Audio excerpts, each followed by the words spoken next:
In this video, I'm going to show you how to use Photoshop's sky replacement feature to quickly replace the sky. Previously, we had decoupaged the sky and then placed the clouds in the sky where we wanted to add more clouds. But now we are going to do it using Photoshop's artificial intelligence. Let's select the sky replacement option under Edit. There will be a little panel like this. And through this panel, we will be able to make changes to the sky. As soon as you open this window, you will see that the sky in the background has changed. If you want to add another background here, you can click on the little arrow here to see other alternative images. These are the features that come with Photoshop, and when you click on them, we can also see that the color of the environment matches the background, that is the sky. This way, you can use the sky images that come with Photoshop. But if you want to add an image yourself, you need to use this icon below. Clicking on this icon will open a window where we can select the image on my computer. By selecting the cloud, clicking the open button and giving it a name,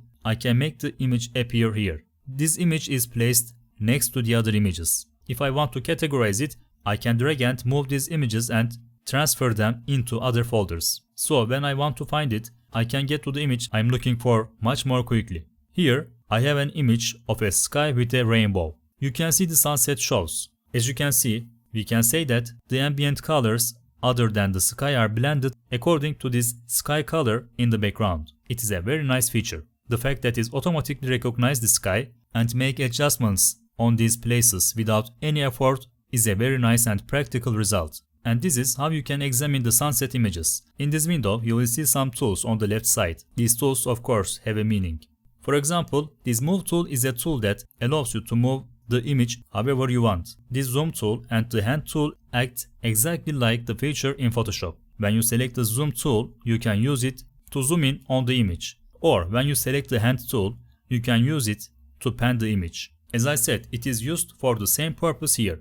The brush tool has a purpose just like in Photoshop. For example, you have a cloud in the background and you want to emphasize this cloud. You can do this manually by changing the brush size and hardness and painting it lightly. For example, if you want to paint here, you can paint it this way. You can not only leave it to artificial intelligence, but you can also intervene with the brush tool when you want to intervene yourself. If you are not satisfied with the background edited by Photoshop, you can also edit it.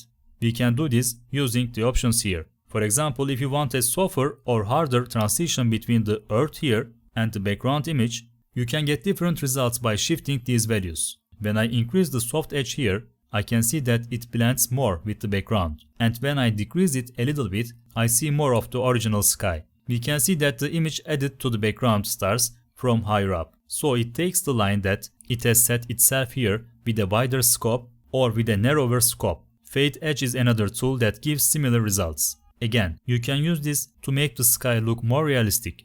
There are areas where you can edit the brightness and temperature of the sky. When I increase the brightness value, you will see that the sky is brighter. If I move it to the left, you will see that the sky becomes darker. When I change the temperature value, when I swipe to the right, it becomes warmer. And when I scroll to the left, there is a tendency towards cooler tones, that is blue tones. Scale means to enlarge. It is using the sky image that you have added to the background, not as it is, but as you see it right now, right at the border. If I want to make this sky photo that I've added to the background a little bit bigger, we use the scale feature. When I swipe to the right, you will notice that the sky is getting bigger and bigger. And the flip option means flip. In the foreground adjustment section, the adjustments related to the images on the ground, related to the appearance of the ground. You can change the lighting mode to multiply or screen. When you already change it, you can continue with whichever looks good to your eyes. Lighting adjustment is a feature that regulates the relationship of the sky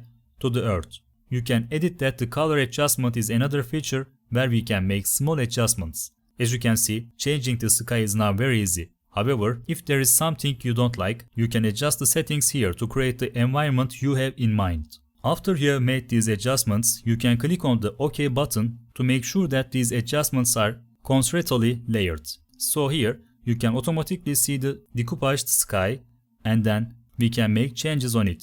That's all for this video. In this Photoshop tutorial, we have covered the sky replacement feature, one of the features of Photoshop. If today's video was useful to you, don't forget to subscribe to my YouTube channel right now. Just click on the subscribe button below this video. Thank you for watching.